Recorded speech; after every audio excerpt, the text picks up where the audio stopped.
ஆண்டுடைய பரிசுத்த நாமத்திற்கு மகிமை உண்டாவதாக. இந்த ஓய்வு நாளில், இந்த பரிசுத்தமான நாளில் ஆண்டவர் அவருடைய சமூகத்தில் நம்மை கொண்டு வந்திருக்கிறார். அதற்காக ஆண்டவருக்கு நாம் நன்றி செலுத்துவோம். கர்த்தர் நல்லவர். ஆமென். அவருடைய கிருபை என்றும் உள்ளது. அவருடைய இரக்கமும் அவருடைய தயவும் நம்மோடு கூட இருக்கிறது. அதற்காக ஆண்டவருக்கு நாம் நன்றி செலுத்துவோம். இந்த நாளிலும் கர்த்தருடைய வார்த்தையை கொடுக்கும்படியாய் கர்த்தர் எனக்கு கொடுத்த இந்த கிருபைக்காக ஆண்டவருக்கு நான் நன்றி செலுத்துகிறேன். அதே போல் இந்த இடத்துல தேவனுடைய வார்த்தையை பகிர்ந்து கொள்ளும்படியாய் அருமையான இந்த ஸ்தலத்தினுடைய ஊழியராக இருக்கிற அருமையான பாஸ்டர் சாம்பால் அவர்களுக்காக ஆண்டவருக்கு நான் நன்றி செலுத்துகிறேன். அதிகமான அன்புள்ள ஒரு சகோதரன். இந்த நாளிலே அவர் என் மீது அன்பு வைத்தபடினாலே இந்த ஆராதனையில் கர்த்தருடைய வார்த்தையை கொடுக்கும்படியாய் என்னிடத்தில் அவர் கேட்டபடினாலே அதற்கு நான் நொற்றுக்கொண்டு ஆண்டுடைய வார்த்தையை கொடுக்கும்படியாய் இங்கே வந்திருக்கேன். அல்லேலூயா. இந்த கால வேளையில் நீங்கள்லாம் கர்த்தருக்குள்ளே மகிழ்ச்சியாக இருப்பீர்கள் என்று சொல்லி நான் விசுவாசிக்கிறேன். ஏன் என்று சொன்னால், அருமையான ஆராதனையில் ஜபத்தில் பாஸ்டர் சொன்னது போல் இப்போ இருக்கிற சூழ்நிலைகள், இந்த உலகத்தில் நடக்கிற காரியங்களெல்லாம் பார்க்கும்போது அடுத்த செகண்ட் என்ன நடக்கும் நமக்கு ஒன்றுமே தெரிய மாட்டேங்குது. ஃபோன் வந்தாலே பயமாக இருக்குது. ஒரு ஃபோன் கால் வந்தாலே நல்லா தெரிஞ்சவங்களாக இருந்தால் கூட சரி, நல்லா நமக்கு வேண்டியப்பட்டவங்க, நல்லா நம்மோடு கூட பேசுகிறவங்க, நம்மோடு கூட பழகிறவங்க, ரொம்ப நெருக்கமானவங்களாக இருந்தால் கூட சரி, ஃபோன்கள் வந்தாலே எடுத்து ஃபோன் பேசுகிறதுக்கே ரொம்ப பயமாக இருக்குது. ஏன்னு சொன்னால், இந்த காலகட்டங்களில் பார்த்திங்கன்னா எங்கே பார்த்தாலும் நம்முடைய செய்திகள், நம்முடைய காதுகள் வருகிற செய்தி நினச்சுன்னா ரொம்ப துக்கமான செய்திகளை தான் நம்ம இன்றைக்கி கேட்டுக்கொண்டு இருக்கிறோம். ஏனென்று சொன்னால், நான் ஒன்றை மாத்திரம் உங்ககிட்ட சொல்ல நான் விருப்பப்படுகிறேன். கர்த்தருடைய வருகை சமீபம். நம்புறீங்களா? ஆண்டுடைய வருகை சமீபம். கர்த்தர் சொல்லியிருக்கிறார், நான் சீக்கிரமாய் வரப்போகிறேன், இந்த உலகத்தில் நான் மீண்டுமாய் வரப்போகிறேன்னு சொல்லி ஆண்டவர் சொல்லியிருக்கிறார். அவர் சொன்ன வார்த்தைகள் நிறைவேறி கொண்டு இருக்கிறது. ஆகையினால தான் இந்த உலகத்திலே நடக்கிற சம்பவம் எல்லாம், இந்த உலகத்தில் நடக்கிற எல்லா காரியமும் ஆண்டுடைய வார்த்தையின் பிரகாரமாய், ஆண்டவர் கொடுத்த அந்த வார்த்தையின் பிரகாரமாய் நடந்து கொண்டு இருக்கிறது. எங்கே பார்த்தாலும் நம் துக்க செய்திகளை, துயரமான செய்திகளை கேட்டுக்கொண்டு இருக்கிறோம். கர்த்தருடைய நாமத்திற்கு மகிமை உண்டாகட்டும். ஆண்டுடைய சமூகத்தில் ஆண்டவர் வரப்போகிறார். ஆகையினால நாம் விழிப்பாக இருப்போம். எது அப்படி ஆனாலும் சரி. ஆபகுப் தீர்க்கதரிசி சொல்கிறாரு, அத்திமரம் துளிர் விடாமல் போனாலும், திராட்சை செடி பலனற்று போனாலும், ஆட்டு மந்தையில் ஆடுகளே இல்லாமல் போனாலும், என்னுடைய தொழுவத்திலே மாடுகளே இல்லாமல் போனாலும், ஒன்றுமே இல்லாமல் போனாலும், என் வாழ்க்கையில் எதுவுமே இல்லாமல் போனாலும், நான் கர்த்தருக்குள்ளே மகிழ்ச்சியாக இருப்பேன். அல்லேலூயா. நான் கர்த்தருக்குள்ளே சந்தோஷமாக இருப்பேன். இந்த உலகத்தில் எது இருந்தாலும் இல்லாமல் போனாலும் தேவன் என்னோடு கூட இருக்கிறார். ஆண்டவர் என்னோடு கூட இருக்கிறார். அவருடைய கிருபை என்னோடு கூட இருக்கிறது. அவருடைய இரக்கம் என்னோடு கூட இருக்கிறது. அவர் தயவு என்னோடு கூட இருக்கிறது. அவர் என்னோடு கூட இருக்கிறபடினாலே நான் கர்த்தருக்குள் மகிழ்ச்சியாக இருப்பேன் என்று சொல்லி தீர்க்கதரிசி சொல்லுகிறது போல, என் அன்புக்குரியவர்களே, அப்படிப்பட்ட ஒரு அனுபவத்துக்குள்ளாய் கர்த்தர் நம்மை நடத்துவாராக. நம் கர்த்தருக்குள்ளே மகிழ்ச்சியாக இருப்போம். இன்றைக்கி ஆண்டுடைய சமூகத்தில் உங்கள் மத்தியில் கர்த்தருடைய வார்த்தையை பகிர்ந்து கொள்ளும்படியாய் நான் ஆண்டுடைய சமூகத்தில் ஜெபித்திருந்தபோது ஒரு சில காரியங்களை ஆண்டவர் எனக்கு கற்றுக் கொடுத்தார். கற்றுக் கொடுத்த காரியங்களை உங்களோடு கூட நான் போதிக்க விரும்புகிறேன்.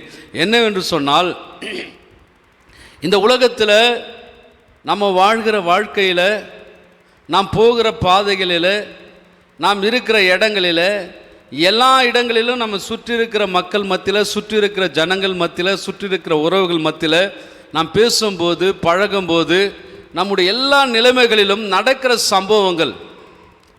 சம்பவங்கள்லாம் நான் நினைக்கும் போது, இதெல்லாம் தேவன் அனுமதிக்கிறாரா?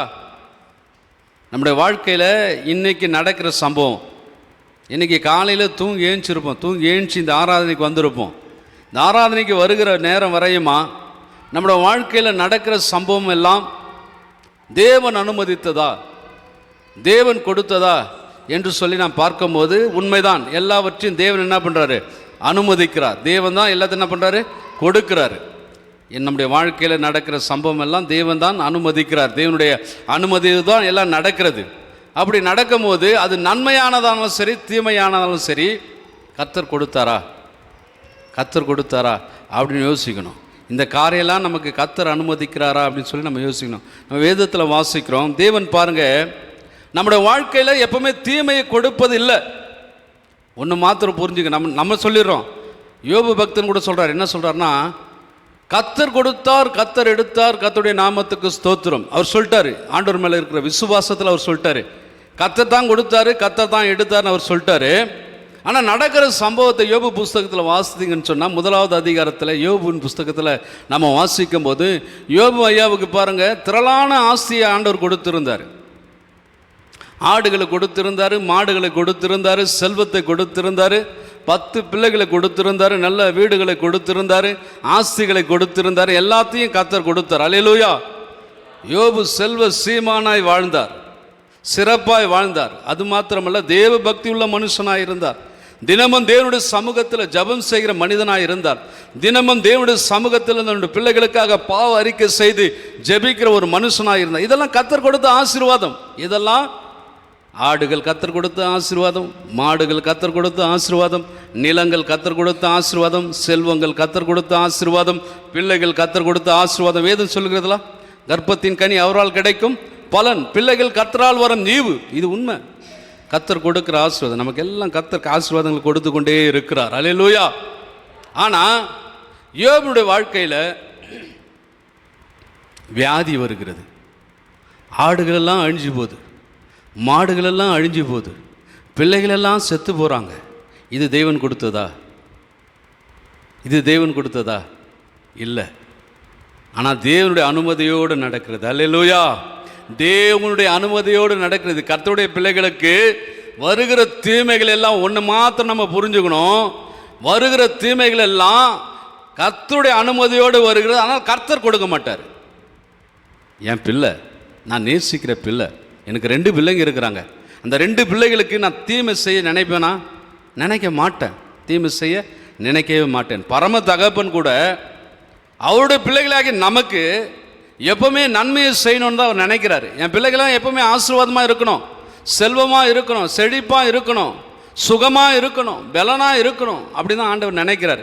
எப்பவுமே ஆண்டவர் நம்முடைய பிள்ளைகளுக்கு, தன்னுடைய பிள்ளைகளுக்கு தீமை செய்யணும்னு நினைக்கவே மாட்டார். அப்போ நம்முடைய வாழ்க்கையில் வருகிற தீமைகள் எல்லாம் யார் கொண்டு வரது அப்படின்னு சொல்லி நம்ம பார்ப்போம்னு சொன்னால் அதுக்கு ஒருத்தர் இருக்கான். வேதத்தில் பாருங்கள், ஆதியாகமம் புஸ்தகத்தில் நம்ம வாசிக்கிறோம், 1வது அதிகாரம் 26வது வசனத்தை நம்ம வாசிக்கும் போது தேவன் பாருங்கள் மனுஷனை எப்படி உருவாக்குறாராம். ஆதியாகமம் 1வது அதிகாரம் 26வது வசனத்தில் நம்ம வாசிக்கும் போது, பின்பு தேவன் தமது சாயலாகவும் தமது ரூபத்தின்படியையும் மனுஷனை உண்டாக்குவோமாக, அவர்கள் சமுத்திரத்தின் மச்சங்களையும் ஆகாயத்து பறவைகளையும் மிருக ஜீவன்களையும் பூமி அனைத்தையும் பூமியின் மேல் ஆளுகிற சகல பிராணிகளையும் ஆள கடவார்கள் என்றார். தொடர்ந்து 28வது வசனம் வாசிமா. பின்பு தேவன் அவர்களை நோக்கி, நீங்கள் பலுகி பெருகுங்கள், பூமியை நிரப்பி அதை கீழ்ப்படுத்தி சமுத்திரத்தின் மச்சங்களையும் ஆகாயத்து பறவைகளையும் பூமியின் மேல் நடமாடுகிற சகல ஜீவ ஜந்துகளையும் ஆண்டு கொள்ளுங்கள் என்று சொல்லி, கரங்களை தட்டி ஆண்டவருக்கு நன்றி சொல்லுங்க. அல்லேலூயா, அல்லேலூயா. நம்முடைய ஆண்டவர் எப்படிப்பட்ட ஆண்டவர்னு சொன்னால் ஆசீர்வதிக்கிற தேவன். அம்மா ஐயா, ஆசீர்வதிக்கிற ஆண்டவர்.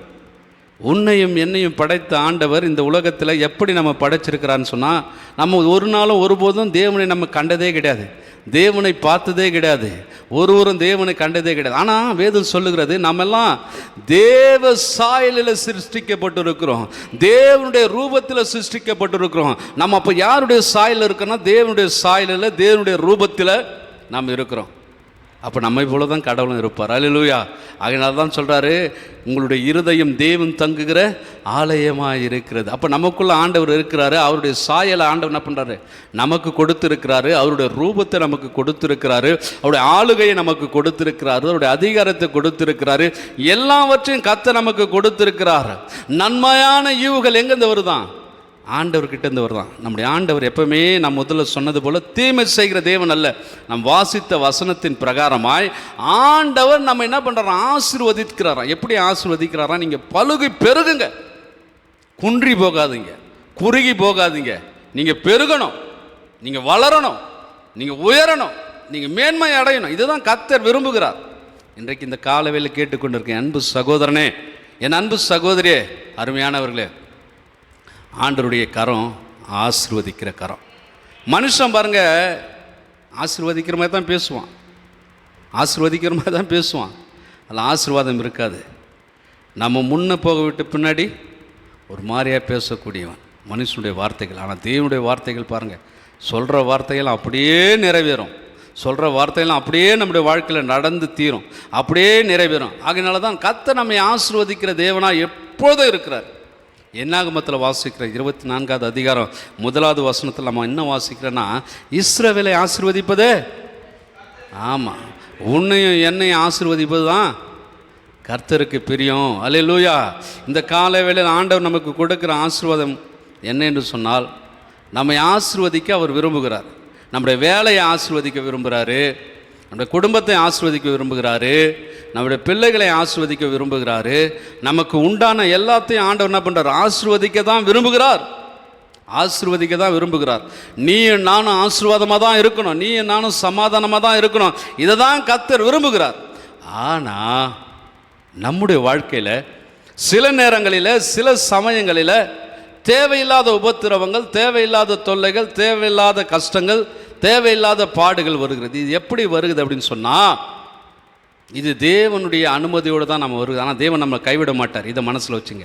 இதை யார் நமக்கு கொண்டு வராங்க அப்படின்னு சொன்னால், 1 பேதுருவின் புஸ்தகம் 5வது அதிகாரம் 8வது வசனம் நினைக்கிறேன், வாசித்து பாருங்க.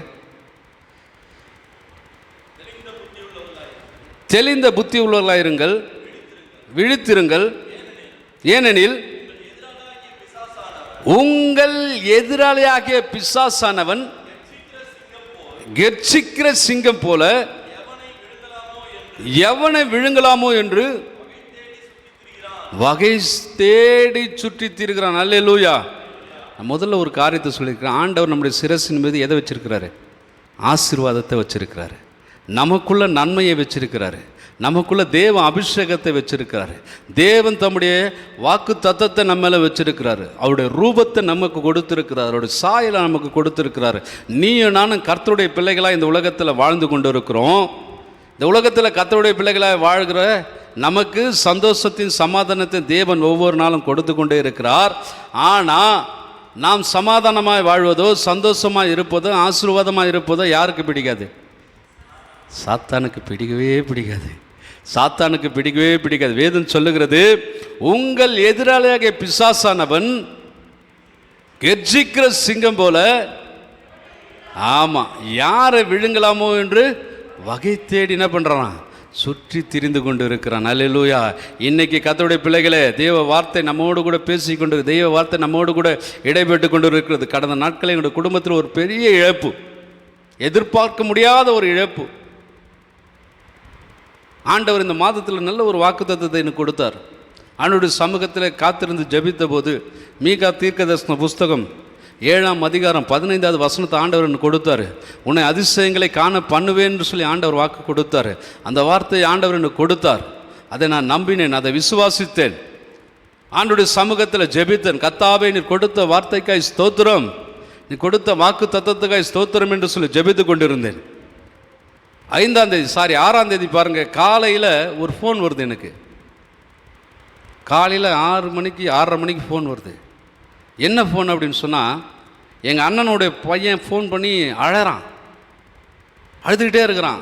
என்னம்மா ஏன் அழற, என்ன விஷயம் அப்படின்னு சொன்னால், தேம்பி தேம்பி அழறான்.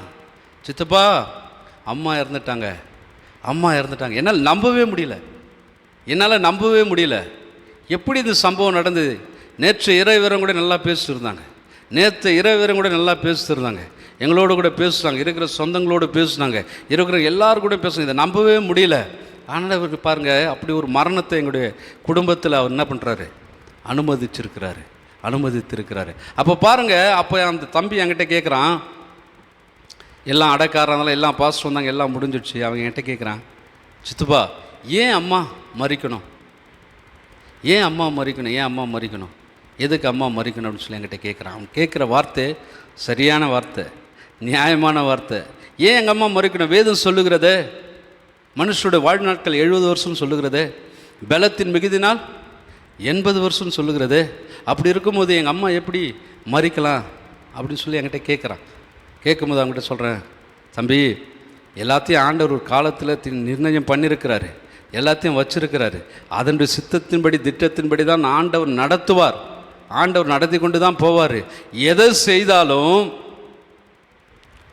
எதை அனுமதித்தாலும் அதில் ஒரு நன்மை இருக்குதுப்பா, அதில் ஒரு ஆசீர்வாதம் இருக்கிறது. அப்போ அவன் எங்ககிட்ட கேட்குறான், அப்போ எங்கள் அம்மா இறப்பது எனக்கு ஒரு நன்மையாக இருக்குமா?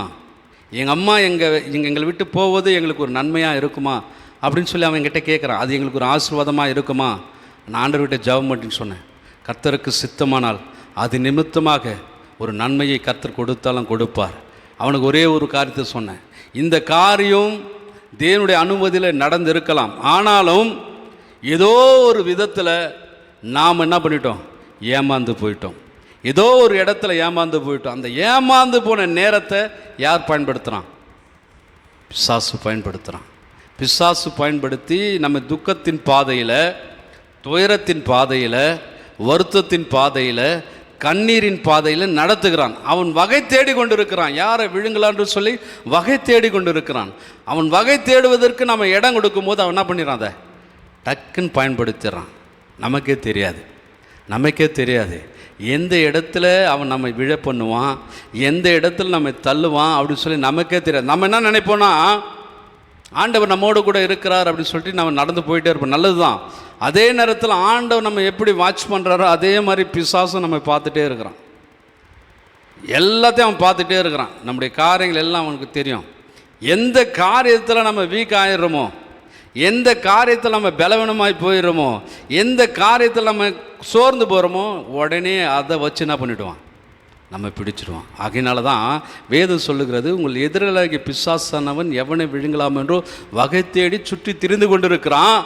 ஆகையினால நீங்கள் எப்படி இருக்கணும் அப்படின்னு சொன்னால், மிகவும் ஜாக்கிரதையாக இருக்கணும். அல்லேலூயா, மிகவும் ஜாக்கிரதையாக இருக்கணும். வேதம் சொல்லுகிறது, இந்த பிசாசுடைய வேலை என்ன அப்படின்னு சொன்னால், யோவான் 10ஆம் அதிகாரம் 10வது வசனம் 11வது வசனத்தை நம்ம வாசிக்கும்போது, திருடன் அழிக்கவே வருகிறான், வேறொன்றுக்கும் வரான், நானும் அவைகளுக்கு ஜீவன் உண்டாயிருக்கவும் அது பரிபூர்ணப்படவும் வந்தேன். அல்லேலூயா. பிசாசு எதுக்கு இந்த உலகத்தில் அவன் வந்திருக்கிறான்னு சொன்னால், அவன் நம்முடைய ஆத்மாவை திருட, நம்முடைய சமாதானத்தை திருட, நம்முடைய சந்தோஷத்தை திருட, நமக்கு கர்த்தர் கொடுத்திருக்கிற சகல ஆசீர்வாதத்தை எடுத்து போடணும்னு சொல்லி அவன் வகை பார்த்து கொண்டு இருக்கிறான். அவன் வகை பார்க்குற அந்த வகைக்கு நம்ம என்ன பண்ணக்கூடாது? இடம் கொடுக்கக்கூடாது. என் அன்புக்குரியவர்களை, ஒரு சில காரியங்களை சொல்லிவிட்டு நான் ஜெபித்து கடந்து போகிறேன். இன்றைக்கி நம்முடைய வாழ்க்கையில் ஆண்டவருடைய சமூகத்தில் நம்ம விசுவாசமாக இருக்கிறோம், ஆண்டவருடைய சமூகத்தில் நிலையாக இருக்கிறோம். ஆனால் பிசாசு ஒரு சில நேரங்களில் நம்ம விழுங்குவதற்கோ அல்லது நம்மை தள்ளுவதற்கோ, நம்மை ஒரு துயரத்தின் பாதையில், கண்ணீரின் பாதையில் கொண்டு போவதற்கு நாம் இடம் கொடுக்கக்கூடாது. நாம் எப்படி இருக்கணுமா? ஜாக்கிரதையாக இருக்கணும். எப்படின்னு சொன்னால், ஒரு சிலர் பாருங்கள், யார் அவன் சீக்கிரத்தில் ஏமாற்றிடுவான், யார் அவன் ஏமாற்றி விழுங்க பண்ணிவிடுவான் அப்படின்னு சொன்னால், இந்த விசுவாசத்தில் பலவீனமாக இருக்கிறாங்களா, விசுவாசத்தில் பலவீனமாக இருக்கிறவங்கள என்ன பண்ணுறோன்னா, டக்குன்னு விழுங்கிடுவான், டக்குன்னு பிடிச்சிடுவான். எப்படின்னு சொல்கிறேன்னு பார்த்தீங்கன்னா, நல்லா ஜெபம் பண்ணுவாங்க, ஆண்டவர் மேலே நல்ல விசுவாசமாக இருப்பாங்க. ஆண்டவர் இது எனக்கு செய்வார், ஆண்டவர் எனக்கு என்ன பண்ணுவார்? கொடுப்பார். வாக்கு தத்தங்களை வாசிப்பாங்க, வேதத்தை வாசி அந்த வார்த்தையின் பிரகாரமாக இருப்பாங்க. கர்த்தருடைய ஆசீர்வாதம் கொஞ்சம் தாமதம் ஆகும். அவங்களை எதிர்பார்த்த ஆசீர்வாதம் கர்த்தர் கொடுப்பதற்கு கொஞ்சம் தாமதம் ஆகும். ஒன்று மட்டும் மனசில் வச்சுங்க, நம்ம கேட்கும் போதெல்லாம் கர்த்தர் கொடுக்க மாட்டார். உனக்கு எது கொடுத்தா ஆசீர்வாதம் இருக்குன்னு சொல்லி கர்த்தருக்கு தெரியும். என் பிள்ளைக்கு இதை கொடுத்தா இது ஆசீர்வாதமாக இருக்கும், இது நன்மையாக இருக்கும், இது இதுக்கு பிரயோஜனமாக இருக்குன்னா கர்த்தர் அதை கொடுத்துடுவார். இது உனக்கு நன்மையாக இருக்காது, பிரயோஜனமாக இருக்காது, ஆசீர்வாதமாக இருக்காதுன்னா அதை கொடுக்க மாட்டார். இது நம்ம மனசில் வச்சுக்கணும். நம்ம எல்லாத்துக்கும் ஜெபம் பண்ணுவோம், எல்லாத்துக்கும் ஜெபம் பண்ணுவோம். நம்ம ஜெபிக்காத ஜெபமே கிடையாது.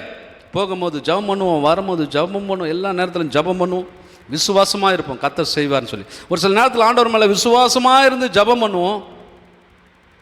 அது நடக்காத போது ஆண்டவர் மேலே இருக்க விசுவாசம் குறைஞ்சி போயிடும். ஆண்டவர் மேலே இருக்கிற விசுவாசம் குறைஞ்சி போயிடும். அந்த விசுவாசம் குறைஞ்சி போகணும், என்ன பண்ணுவோம்? விசுவாசத்திலேருந்து பின்வாங்கி போயிடும்.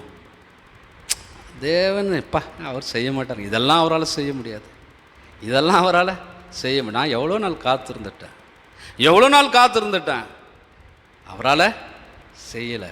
அப்போது இந்த விசுவாசம் பலவீனமாய் மாறும்போது, என் அன்புக்குரியவர்களே ஒன்று சொல்கிறேன் பாருங்கள், ஆண்டவர் நமக்குன்னு வச்சுருக்கதை நமக்கு தருவார். நம்ம விசுவாசத்தில் நிலைத்திருக்கணும், உறுதியாக இருக்கணும், பலமுள்ளவர்களாக இருக்கணும்.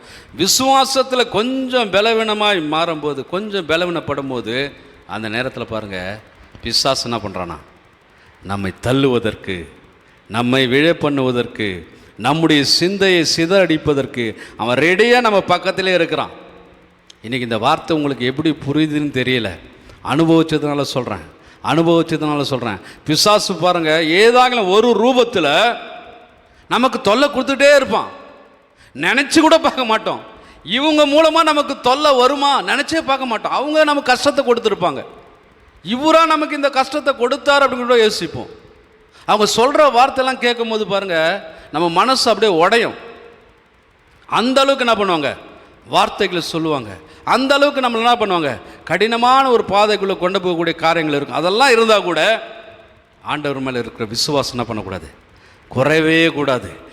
ஆண்டவர் எனக்காக யாவையும் செய்து முடிப்பார்னு சொல்லியிருக்கிறாரு, அதை அவர் செய்வார்.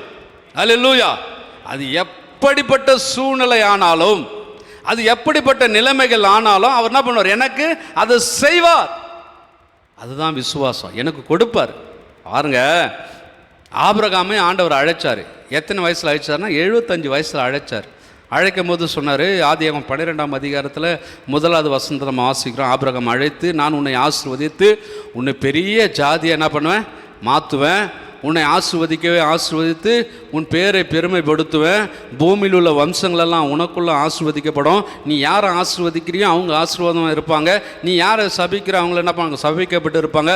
உனக்குள்ள ராஜாக்கள் தோன்றுவாங்க, உனக்குள்ள பிரபுக்கள் தோன்றுவாங்க, உனக்குள்ள அதிகாரிகள் தோன்றுவாங்க. உன் சந்ததி வானத்தின் நட்சத்திரங்களைப் போல இருக்கும், திரளான சந்ததி இருக்கும், கடற்கரை மணலை போல உன் பிள்ளைங்க இருப்பாங்க அப்படின்னு சொல்லி வாக்கு கொடுத்துட்டாரு. எப்போ? 75 வயசில் கூப்பிட்றாரு. ஐயாவுக்கு 99 வயசு ஆயிடுச்சு. எத்தனை வயசு? கர்த்தருடைய வாக்குத்தத்தம் எங்கே? நாம் எங்கள் சொந்தக்காரர் ஒருத்தர் இருக்காங்க, திருமணமாகி 3 வருஷம் ஆகுது.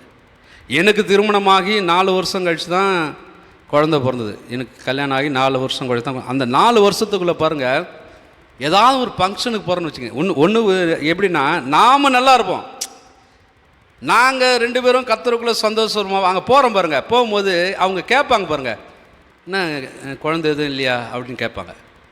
இல்லைன்னு ஏன் திருப்பி அவங்க கேட்பாங்க. நாங்கள் இல்லைன்னு சொல்லுவோம், அவங்க திருப்பி ஏன், அதுக்கு என்ன பதில் எங்கே சொல்ல முடியும்? அதுக்கு என்ன, இப்போது அவங்க கேட்குற கேள்வி ஏன் இல்லைன்றாங்க, ரைட்டு இல்லை அப்படின்னு இல்லை. உடனே அவங்க கேட்பாங்க ஏன் அப்படின்னு கேட்டால் அதுக்கு நாங்கள் என்ன பதில் சொல்கிறது? அந்த நேரத்தில் இருக்கோம் பாருங்கள், அவ்வளோ டென்ஷன் ஆகும்.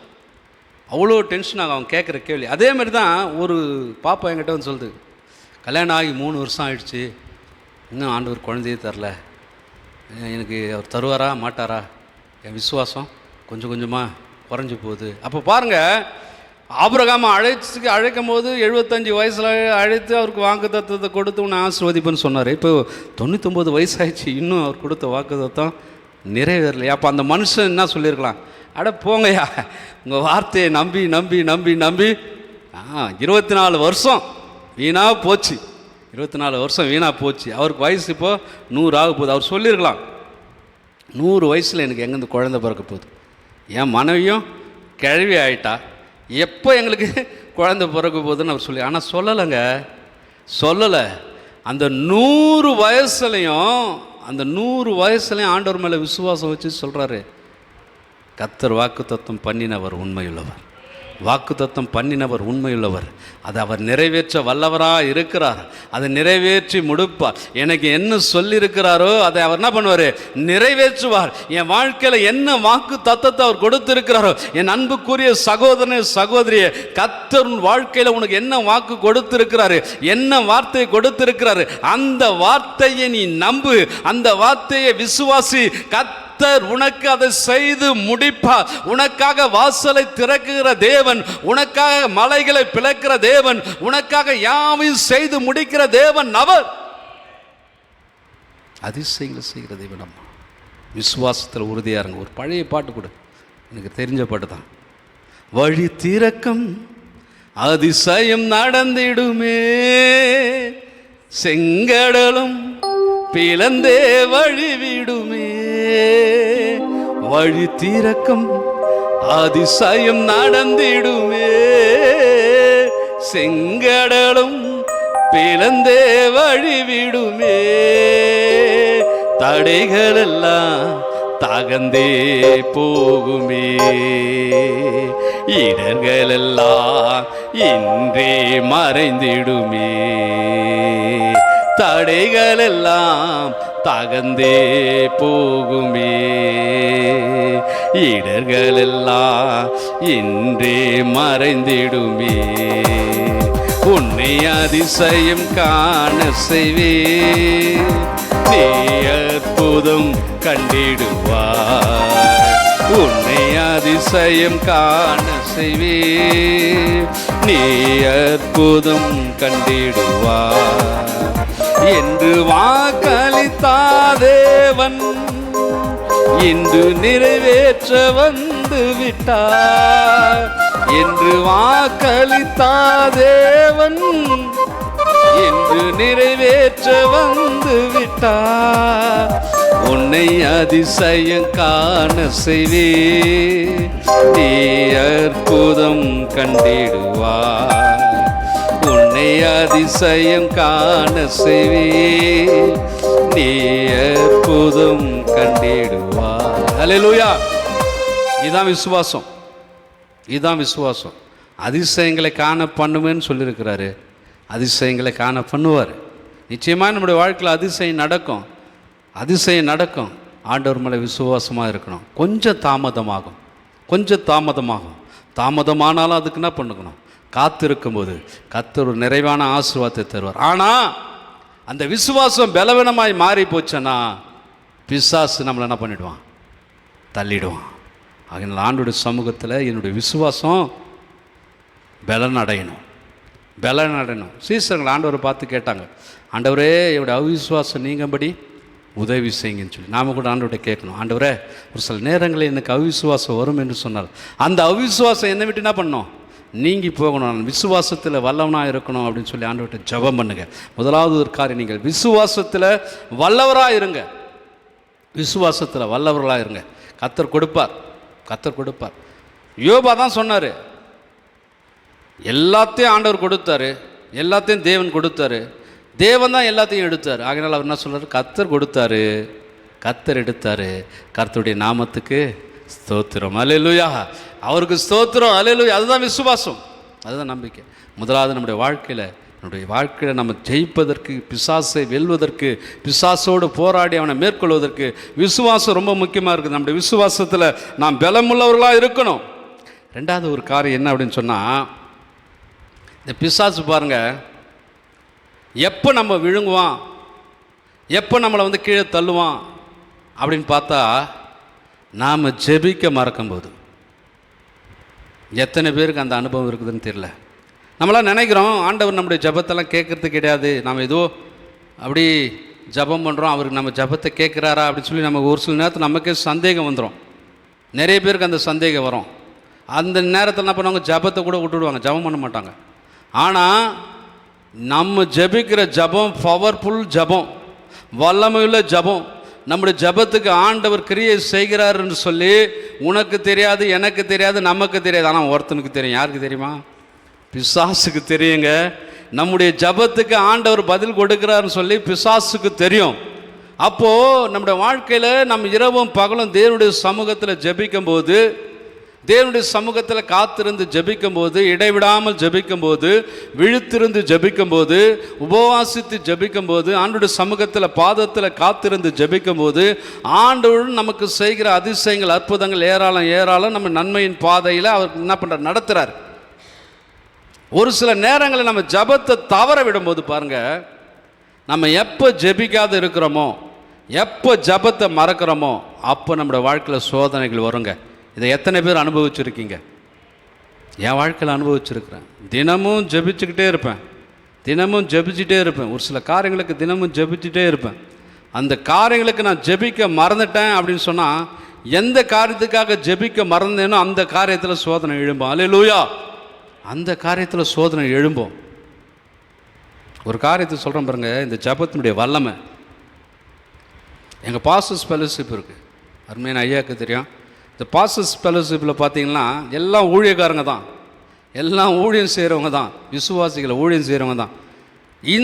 நாங்கள் இருக்கிற இந்த பகுதி, இந்த திருவேற்காடு பகுதி ஆண்டவருக்கு சொந்தமாய் மாறணும்னு சொல்லி ஒரு சில ஜபங்கள் நடத்தி கொண்டு இருக்கிறோம். ஒரு சில ஜபங்கள் நடத்தி கொண்டு இருக்கோம். அந்த ஜபத்தில் பார்த்தீங்கன்னா ஆரம்பத்தில் பார்த்தீங்கன்னா கிட்டத்தட்ட 12 பேர். வண்டி வாகனத்தில் போகிறதுக்கே இடம் இருக்காது. என்ன பண்ணுறது, யாரை நிறுத்தலாம், யாரை விட்டு போகலாம் அப்படின்னு சொல்லலாம் கூட யோசித்து கூட அப்படியே நெருக்கிக்கிட்டு கூட்டிகிட்டு போவோம். 12 பேர் கூட்டிகிட்டு போவோம். இது பாருங்கள், இந்த ஜபம் போயிட்டு நாங்கள் ஜெபிக்க பிசாசுக்கு பாருங்கள் எரிச்சல் ஆகிடுச்சு. இப்போ பிசாசு கிரியை செய்ய ஆரம்பிச்சிட்டான். இவங்க ஜெபிக்கிறாங்க, இவங்க ஜெபிச்சானா அது ஜெயம் உண்டாகுது, ஜெபிச்சா அவங்க இருக்கிற இடத்துல எழுப்புதல் உண்டாகுது, ஜெபிச்சா அவங்க இருக்கிற பக்கத்தில் பெரிய அதிசயங்கள் அற்புதங்களாக நடக்குது, அநேகர் கிறிஸ்துவ அறிந்து கொள்கிறாங்கன்னு சொல்லிட்டு அவன் என்ன பண்ண ஆரம்பிச்சிட்டான்னா அவன் வேலையை செய்ய ஆரம்பிச்சிட்டான். இப்போ வகை தேடுறான் பாருங்க, சுற்றி திரிஞ்சான் பாருங்க. இப்போ யாரெல்லாம் வீக்காக இருக்கிறாங்களோ அவங்களெல்லாம் பிடிச்சிட்டு அவங்களோட வாழ்க்கையில் ஒரு சில சோதனைகளை கொடுத்து ஜபத்துக்கு வரது கிடையாது. யாருங்க? ஊழியம் செய்கிற ஊழியக்காரர்கள் ஒரு சில ரீசன்கள், ஒரு சில காரியங்களை சொல்லி இப்போ சரியாக ஜபத்துக்கு வரது கிடையாது. 12 பேர் இருந்த ஜபம் இன்றைக்கி எத்தனை பேர் போகிறோம்? 4 பேர் போயிட்டுருக்கோம், 4 பேர் 5 பேர் போயிட்டுருக்கோம். ஏன் அப்படின்னு சொன்னால், ஜபத்தை குறித்து அவனுக்கு தெரியும். ஜெபித்தா இந்த பட்டணம் இயேசுவுக்கு சொந்தமாய் மாறிடும், ஜெபித்தா இந்த வீடு இயேசுவுக்கு சொந்தமாய் மாறிடும், ஜெபித்தா இவங்களுக்கு சமாதானம் உண்டாகிடும், ஜெபித்தா இவங்க பிரச்சனை மாறிடும், ஜெபித்தா இவங்க கஷ்டங்கள் மாறிடும், ஜெபித்தா இவங்க துன்பங்கள் மாறிடும் சொல்லி பிசாசுக்கு தெரியுது. ஜெபித்தா என் வாழ்க்கையில் மாற்றம் வரும்னு சொல்லி ஊழியருக்கு தெரியல, விசுவாசிக்கு தெரியல. தெரியாததுனால தான் ஜபத்துக்கு முக்கியத்துவம் தரது கிடையாது. நம்ம வேதத்தில் வாசிக்கிற பாருங்க, ஜபத்துக்கு ஆண்டவர் முக்கியத்துவம் கொடுத்துருக்கிறாரு. அதிகாலையில் போய் ஜபம் பண்ணியிருக்கிறாரு, மலை மேலே ஏறி இரவெல்லாம் ஜபம் பண்ணியிருக்கிறாரு, எங்கெல்லாம் போகிறாரோ அங்கெல்லாம் ஜபம் பண்ணியிருக்கு. அதனால தான் வேதத்தில் சொல்லப்பட்டு இருக்கிறது, நீங்கள் இடைவிடாமல் ஜபம் பண்ணுங்க, இடைவிடாமல் ஜபம் பண்ணுங்க, விழித்திருந்து ஜபம் பண்ணுங்க, சோர்ந்து போகாமல் ஜபம் பண்ணுங்க, ஆண்டவருடைய சமூகத்தில் ஜபித்து கொண்டே இருங்க. நீ ஜெபிக்க ஜெபிக்க உன் வாழ்க்கையில் ஆண்டவர் ஜெயத்தை கொடுப்பார்.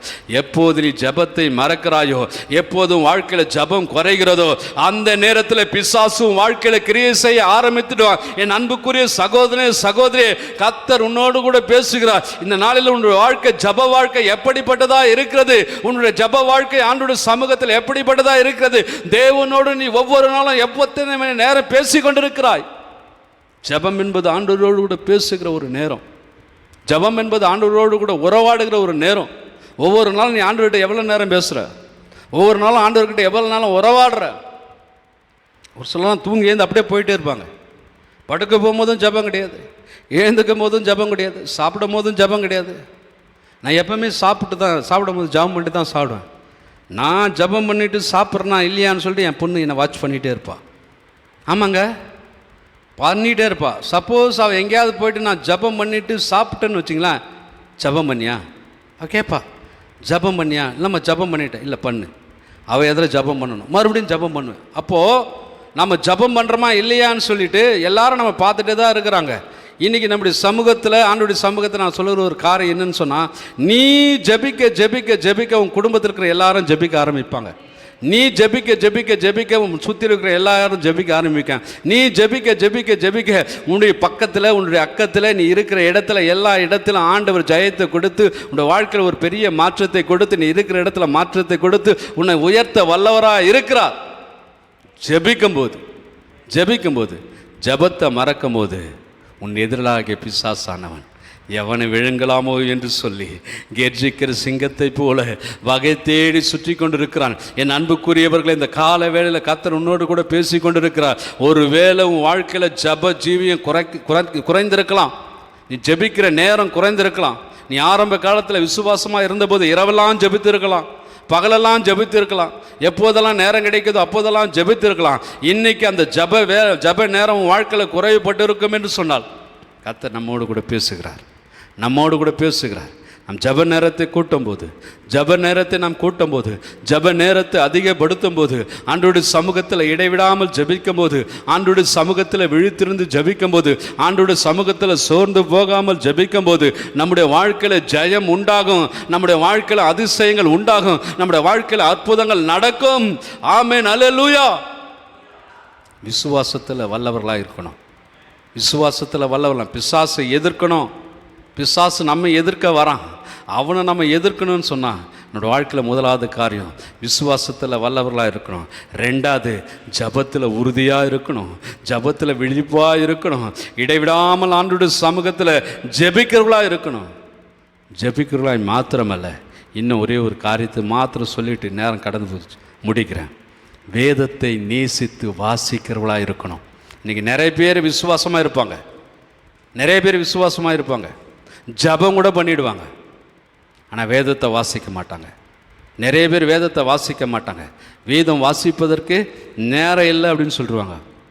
என் அன்புக்குரியவர்களை, ஒரு சிலர்லாம் சொல்கிற காரணம் என்ன தெரியுமா? ஐயா, இந்த பைபிளை திறந்தால தூக்கம் வந்தது ஐயா. நிறைய பேருங்க, நான் உங்களை சொல்லலை, குத்தமாக சொல்லலை, நிறைய பேர் என்கிட்ட சொல்கிற, என்னங்க பைபிள் படிச்சிங்களா, இன்றைக்கி எத்தனை அதிகாரம் படிச்சிங்க அப்படின்னு சொல்லி யாராவது கேட்டேன்னு வச்சுங்க. இல்லையா, நானும் பைபிளை படிக்கணும்னு பைபிளை திறக்கிறேங்க, திறந்த உடனே பார்த்தீங்கன்னா தூக்கம் வந்தது. ஒரு 2 வசனம் கூட படிக்க முடியல, அது எங்கேருந்து தான் வருது தெரியல தூக்கம். அப்படியே பைபிள் மேலே சாஞ்சி அப்படியே தூங்கிடுறேங்க. நிறைய பேர் சொல்கிற காரியம். அன்புக்குரியவர்களே, இந்த வேத வார்த்தை தான் வல்லமை உள்ளது. இந்த வசனம் கிரியை செய்யக்கூடியது. இந்த உலகத்தை ஆண்டவர் எதனால் படைத்தார் தெரியுமா? வார்த்தையினால தான். வானம் உண்டாக கடவுது என்று சொன்னார், உண்டாச்சு. பூமி உண்டாக கடவுதுன்னு சொன்னார், உண்டாச்சு. எல்லாம் வார்த்தையினால தான் படைத்தார். அந்த வார்த்தைகள் தான், தேவனுடைய வார்த்தைகள் தான் இந்த வேதத்தில் இருக்கிறது.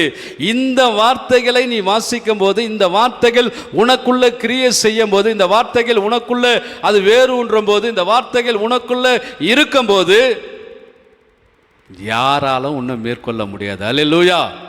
யாராலும் உன்னை மேற்கொள்ள முடியாது. வேத வார்த்தையில் உன் வாழ்க்கை கட்டப்படும் போது, அதுதான் இயேசுசாமி உபதேசத்தில் சொன்னார், என் வார்த்தையை கேட்டு எவன் ஒருவன் தன் வீட்டை எது மேலே கட்டினவன்? கண் மேலே. அவர் வார்த்தையை கேட்டு அதன்படியே செய்வேன், அவர் வார்த்தையை கேட்டு அதன்படியே நடக்கிறவன், அவர் வார்த்தையை நேசிக்கிறவன், அவன் வார்த்தையில் நிலைத்திருக்கிறவன், அவன் கண்மலையின் மேலே வீட்டை கட்டின புத்திமானுக்கு ஒப்பாக இருக்கிறான். அல்லேலூயா, அல்லேலூயா. மூன்றாவது ஒரு காரியம், பிசாசை ஜெயிப்பதற்கு நம்முடைய வாழ்க்கையில் இருக்க வேண்டியது, நம்ம வேதத்தை வாசிக்கணும். சங்கீதங்களை வாசிக்கிறோம்ல, முதலாவது சங்கீதத்தில் வாசிக்கிறோம், துன்மார்க்குடைய ஆலோசனை நடவாமலும், பாவிகளுடைய வழியில் இல்லாமலும், பரிகாசக்காரர் உட்காரும் இடத்தில் உட்காராமலும், கர்த்தருடைய வேதத்தில் பிரியமாக இருந்து இரவும் பகலுடைய வேதத்தில் தியானமாக இருக்கிற மனுஷன் பாக்கியவான். அவன் நீர்க்கால்களின் ஓரமாய் நடப்பட்டு தன் காலத்தில் தன் கனியை தந்து இலையுதிராதிருக்கிற மரத்தை போல் இருப்பான். அவன் செய்வதெல்லாம் வாய்க்கும். அல்லேலூயா, அல்லேலூயா. வேதத்தை நேசித்து வாசிக்கும் போது நம்முடைய வாழ்க்கையில் நம்ம எல்லா காரியத்தையும் ஆண்டவர் வாய்க்க பண்ணுவோம். அல்லேலூயா. நான் ஆரம்பத்தில் சொன்னது போல், ஏன் நம்முடைய வாழ்க்கையில் பிசாசு பல தொல்லைகளை கொண்டு வரான், பல கஷ்டங்களை கொண்டு வரான், ஏன் நம்ம அவன் விழுங்க பார்க்குறான்னு சொன்னான், நம்ம விசுவாசத்தில் பலவீனமாக இருக்கும்போது, நம்ம ஜெபிக்க மறக்கும்போது, வேதத்தை வாசிக்காமல் இருக்கும்போது. என் அன்புக்குரியவர்களே, நான் உங்களை குற்றமாக குறைவாக சொல்லலை. பிசாசு நம்முடைய வாழ்க்கையில் வந்து பல விதங்களில் நமக்கு போராட்டத்தை கொடுப்பான். விழிப்பாக இருங்க, தெளிந்த புத்தி உள்ளவர்களாக இருங்க. தெளிந்த புத்தி உள்ளாக இருந்து பிசாசை மேற்கொள்வதற்கு ஜாக்கிரதையாக இருங்க. அவன் நம்மளை விட்டு ஓடி போகணும்னு சொன்னால் அவனை எதிர்த்து நில்லுங்க. வேதம் சொல்லுகிறது என்ன சொல்லுகிறதுனா, யாக்கோபின் புஸ்தகம் 4வது அதிகாரம் 7வது வசனம் சொல்லுகிறது, பிசாசு நம்ம மத்தியில் அப்படியே கம்பீரமாக வருவான், அப்படியே நம்மளை அழிக்கும்படியாக வருவான், நம்மளை ஒடுக்கும்படியாக வருவான், நம்மளை ஒன்றும் இல்லாத பண்ணணும்னு நினைப்பான், நம்மளை பல காரியங்களை தள்ளணும்னு நினைப்பான். ஆனால் அவனை நம்ம என்ன பண்ணணுமா? வசனம் சொல்லுது பாருங்க, ஆகையால் நீங்க தேவனுக்கு கீழ்ப்படிந்திருங்க. தேவனிடத்தில் சமூகத்தில் தேவன் கொடுத்த வார்த்தைகளை கேட்டு அவருக்கு கீழ்ப்படிந்து விசுவாசத்தில் வல்லவர்களாக இருந்து ஜெபித்து வேதத்தை வாசித்து தேவனுக்கு கீழ்ப்படிந்திருங்க. ஆமா, அவனுக்கு எதிர்த்து நில்லுங்க, பிசாசுக்கு எதிர்த்து நில்லுங்க, பிசாசுக்கு இடம் கொடுக்காதீங்க. அப்போ அவனை எதிர்த்து நிற்கும் போது பாருங்க, அப்பொழுது அவன் அவங்க என்ன பண்ணுவான்? உங்களை விட்டு ஓடி போவான். நீங்கள் பிசாசுகளை துரத்த போகிறீங்களா, இல்லை நீங்கள் பிசாசுக்கு பயந்து ஓட போகிறீங்களா? அல்லேலூயா. இந்த காலையில் கர்த்தர் நம்மோடு கூட பேசுகிற வார்த்தை, அவர் ஆசீர்வதிக்கிற தேவன், நம்மை ஆசீர்வதிக்கிற தேவன், நமக்கு ஆசீர்வாதத்தை தான் அவர் வைத்திருக்கிறாரு. அவர் சொல்கிறாரு, என்ன சொல்கிறாரு? நானும், யோவான் 10ஆம் அதிகாரம் 10வது வசனத்தை வாசிக்கிறேன், நானும் அவைகளுக்கு ஜீவன் உண்டாகவும் அவைகள் பரிபூர்ணப்படவும் வந்தேன். ஆனால் பிசாசானவன் கொல்லவும் அழிக்கவும் தான் இந்த உலகத்தில் வந்திருக்கிறான். கர்த்தர் நமக்கு ஆசீர்வாதத்தை வைத்திருக்கிறார், கர்த்தர் நமக்கு ஜீவனை வைத்திருக்கிறாரு. அந்த ஆசீர்வாதத்தையும் அந்த நன்மையை கெடுக்கும்படியாக பிசாசு பல வழிகளில் நம்மோடு கூட போராடி கொண்டு இருக்கிறான். ஒவ்வொரு நாளும் போராடி கொண்டு இருக்கிறான். ஒரு சிலலாம் பாருங்கள், நம்முடைய வாழ்க்கையில் ஒரு சில நேரத்தில் நம்ம கொஞ்சம் தோல்வாக இருக்கும்போது, சோர்வாக இருக்கும்போது பலர் சொல்கிற காரியம் தெரியுமா? அவங்க நமக்கு விரோதமாக பல காரியங்கள் செஞ்சுருப்பாங்க, பல கஷ்டத்தை கொடுத்துருப்பாங்க, பல நெருக்கத்தை கொடுத்துருப்பாங்க. நாம் அதை பற்றி எதுவுமே பேச மாட்டோம். ஆனால் இந்த உலகத்தில் இருக்கிற மனிதர்கள் ஒரு சிலர்கள் பாருங்கள், நம்முடைய இயலாமைகள் நம்ம ஆண்டுடைய சமூகத்தில் ஒரு சில நேரத்தில் சோதனையின் பாதையில் போகும்போது, நமக்கு கர்த்தர் சோதனைகளை கொடுத்துருக்கும் போது நம்ம வேதனையோடு தான் இருப்போம். அந்த நேரத்தில் அவங்க சொல்கிற வார்த்தை எப்படி தெரியுமா இருக்கான்? இவர் ரொம்ப ஆடினார், ரொம்ப ஆடினார், இப்போ பற்றியா என்ன பண்ணிட்டார்? ஆண்டவர் அடக்கிட்டார், ஆண்டவர் ஒடுக்கிட்டார். இப்போ பாரு, தெருவில் சுற்றிங்க எடுக்கிறாங்க பாருங்கள், ஒன்றும் இல்லாதக்கிறாங்க பாருங்கள். இல்லைங்க, ஆண்டவர் நம்ம ஒன்றும் இல்லாமல் ஒரு நாள் ஒருபோதும் விடவே மாட்டாருங்க. ஒரு சில காலங்கள் நமக்கு சோதனை கொடுத்துருக்கலாம், ஒரு சில காரியங்கள் நம்ம துன்பத்தின் பாதையில் கடந்து போகலாம், ஒரு சில நேரங்களில் நம்ம துயரத்தின் பாதையில் கடந்து போகலாம். கர்த்தர் அப்படியே விடமாட்டார். சங்கீதக்காரன் சொல்லுகிறார், நான் துன்பத்தின் நடுவிலே நடந்தாலும், நான் துன்பத்தின் பாதையிலே போனாலும் கர்த்தர் என்னை உயிர்ப்பிப்பார், கர்த்தர் என்னை உயிரோடு கூட எழுப்புவார், கர்த்தர் மீண்டுமா என் வாழ்க்கையில் ஒரு உயிர் மீட்சியை தருவார், மீண்டுமா எனக்கு ஒரு எழுப்புதலை கர்த்தர் கொடுப்பார். அவர் ஆசீர்வதிக்கிற தேவன், நம்மை சபிக்கிற தேவன் அல்ல, நமக்கு தீமையை செய்கிற தேவன் இல்லவே இல்லை. ஒரு நாள் ஒருபோதும் கர்த்தர் நமக்கு தீமை செய்ய மாட்டாருங்க. அவர் தீமை செய்கிற தேவன் அல்ல, அவர் நன்மை செய்கிற தேவன், அவர் ஆசீர்வாதத்தை கொடுக்கிற தேவன். தம்முடைய பிள்ளைகளை எப்போதும் ஆசீர்வதிக்கணும் தான் நினைக்கிறாரு, ஆசீர்வாதமாக இருக்கணும் தான் நினைக்கிறாரு. ஆனால் பிசாசு பாருங்க, நம்ம வகை தேடி எதில் நம்ம வீக்காக இருக்கிறோமோ, எந்த இடத்துல நம்ம வீக்காக இருக்கிறோமோ அதை பயன்படுத்தி நம்ம விழத்தழுகிறான், பாவத்தை நமக்குள்ளே கொண்டு வந்துருக்கிறான். அந்த பாவம் தான் வேதம் சொல்லுகிறது, பாவத்தின் சம்பளம் தான் மரணம். பாவம் தான் நமக்கு வியாதிகளை கொண்டு வருகிறது, பாவம் தான் பல கஷ்டங்களை நமக்கு கொண்டு வருகிறது, பாவம் தான் பல துன்பங்களை நமக்கு கொண்டு வருகிறது. இந்த பாவத்தை கொண்டு வருகிறவன் யார்? சாத்தான், பிசாசு. பாவத்தை கொண்டு வருவதற்கு அவன் நம்முடைய மத்தியில் நம்மோடு கூட வகை தேடுகிறான். அவனை ஜெயிப்பதற்கு கர்த்தர் எந்த நாளில் நமக்கு கொடுத்த ஆலோசனை, நாம் தெளிந்த புத்தி உள்ளவர்களாக இருக்கணும், தெளிந்த புத்தி உள்ளவர்களாக இருந்து நம்முடைய விசுவாசத்தில் நாம் வல்லவர்களாக இருப்போம். ஆண்டவர் மேலே வச்சிருக்க விசுவாசம் ஒரு நாள் ஒருபோதும் குறைந்து போகவே கூடாது. இன்னும் நம்முடைய விசுவாசத்தை வர்த்திக்க பண்ணுவோம், இன்னும் நம்முடைய விசுவாசத்தை அதிகப்படுத்துவோம், ஜபத்தில் உறுதியாக நிலைத்திருப்போம், வேதத்தை இரவும் பகலும் வாசிப்போம், நேசிப்போம், அதன்படி நடப்போம். கர்த்தர் நம்மை ஆசீர்வதிப்பார்.